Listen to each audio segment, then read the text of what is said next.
This is a challenging and difficult time for a lot of organizations. In the animal welfare movement, we are faced with a recession that's lasted far too long. We've seen foreclosures on homes. We've seen people lose their jobs. In the animal welfare movement, we've seen donations go down for many organizations. In the municipal animal control programs, budgets have been slashed. About 30 to 40% of funding for animal control has been reduced at the local level, statewide. This is a time when a lot of things are being challenged. We see government workers being forced to take a reduction in their retirement. We see state parks being closed. We're in a time when class sizes for kids are doubling. Tuitions for college students are dramatically rising, and police and fire departments are being cut. During this time, the animals are not faring particularly well.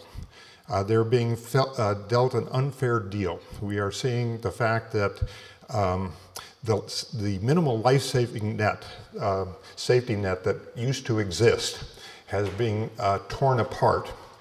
I think this is a time for those of us in the animal welfare movement, those that work for government agencies, to rethink what we're all about, to prioritize who we are and what we're trying to accomplish.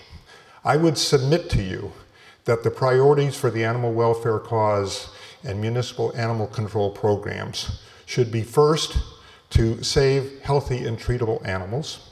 Secondly, to save and care for the injured and ill that are homeless, pets, that is. That we should be vigilant in prosecuting cruelty cases, and we should have programs designed for ensuring the public health and safety. Those should be the priorities. Those should be what we are all collectively about. If the programs do not serve those goals, I think we have to rethink them. In asking ourselves to reinvent who we are going to face some difficulties. But government can no longer pay for all the services that we have enjoyed, either as citizens, as animal lovers, as community members. The society that we have lived in the past cannot be sustained in the future. What does that mean for animal welfare? I think we should focus on saving animal lives.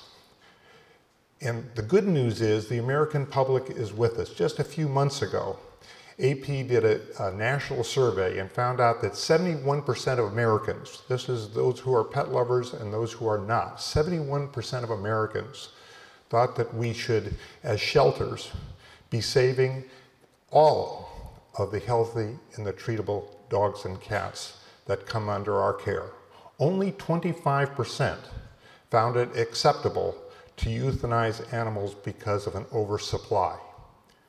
71% believe in a no-kill nation. 71% believe that we should be here for the animals first, foremost, and always. So what do we do? I'm going to submit to you that there are several things that we could do that are maybe in some people's minds radical, but need to be part of the reinvention of who we are. What if we put a ban on accepting community or feral cats? We basically said shelters are not for feral and community cats. Unless they are sick and injured, then we will be the safety net to care for them. But if they're feral, they shouldn't be allowed into our shelter. You know, we agreed a number of years back to not accept raccoons into animal shelters. And a lot of people got annoyed. I remember when I was at the San Francisco SPCA, we had the worst outbreak of raccoons in the history of the city and county of San Francisco. Why was it the worst outbreak? Because the mayor, who was Dianne Feinstein at the time, had a raccoon in her garbage can. And she thought this was a national disaster. And so we ought to control raccoons. Well, we don't trap raccoons anymore. We don't take raccoons into shelters.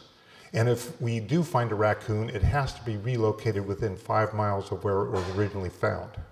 Now, some people have been annoyed and had some pushback over the fact that the county will not trap and bring in raccoons to be killed. So they put bungee cords on their garbage cans and do some other things to accommodate the fact that raccoons have a right to be part of our community.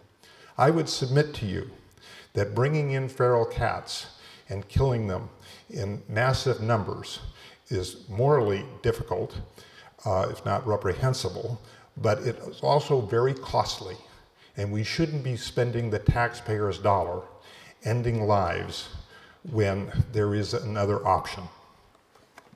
What if we prohibited animal control agencies from taking in owner-surrendered animals when they are already full?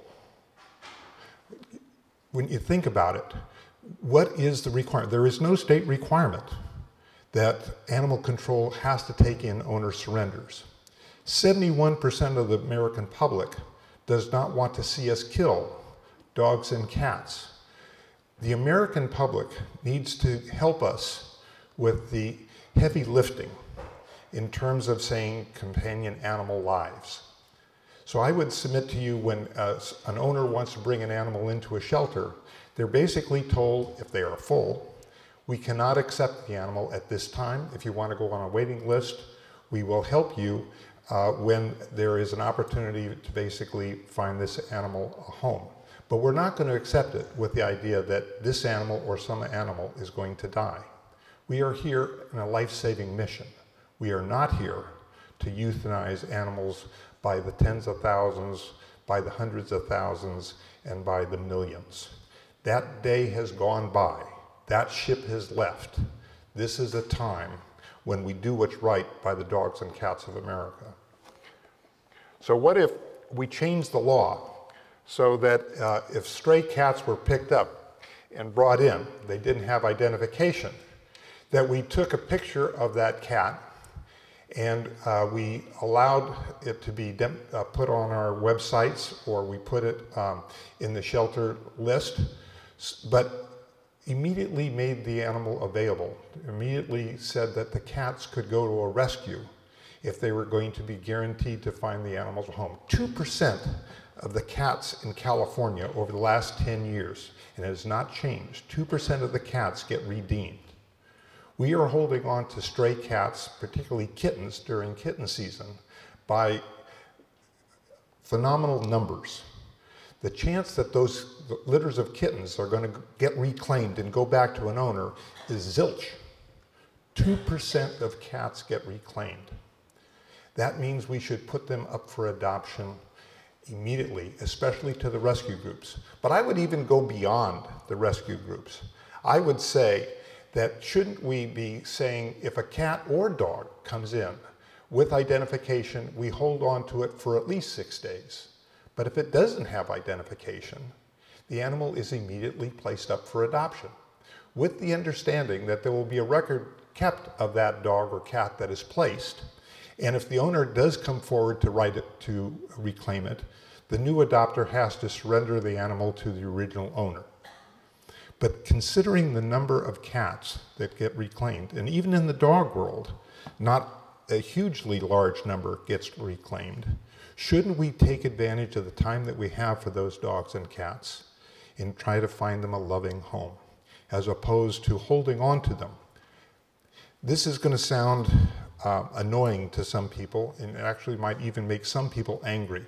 But I would submit to you, when we were killing 24 million dogs and cats as a nation 40 years ago, we prioritized what life was most important. And we contrived our resources to basically help the person who had lost their pet. I think it was understandable. I think it was justifiable. But when you're holding on to 98% of the animals with no chance of getting reclaimed, taking them away from being able to be given a home right away, we are doing a terrible disservice. We are seeing animal control having to reduce their hours. When we reduce the hours that are available for adoption, when we reduce the amount of time that the animals have to be placed up for finding a loving home, it ends up being a death sentence. You don't want it. Animal control doesn't want it. The humane community doesn't want it. Animal lovers certainly don't want it. So why don't we reshuffle the deck? The animals have been dealt a bad deal. The animals are holding bad cards. Their life is in harm's way. This is time to rethink who we are, what our priorities are all about, and really focus in on life-saving. It's where the American public wants us. It's where we want to be. And yes, there is going to be pushback. If we don't take in feral cats, there are probably some organizations who are particularly fond of birds who think that feral cats are dangerous to them, who are not going to be happy. I can tell you, having worked in an animal shelter, when neighbors have feral cats unfixed, yowling in their backyard because they're trying to find a mate, it can get very annoying.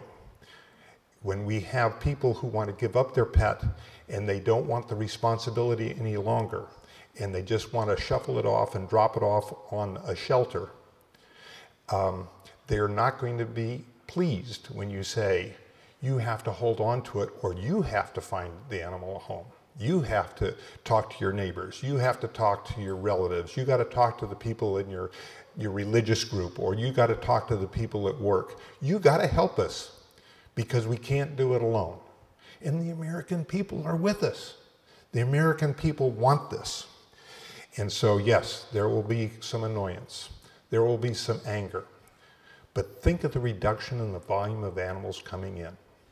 If animals only come in that can get saved, that's going to, I would submit, help shelter workers who have to deal with the tragedy of ending lives that they don't want to see sacrificed.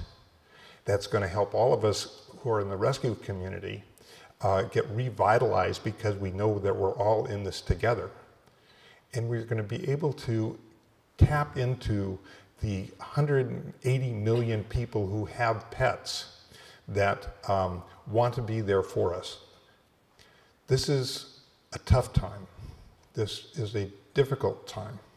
But this should be a time when we take lemon and make it into lemonade. This should be a time when we say, let's restart the engine, because we're here to save animal lives, and that's the only thing that's important.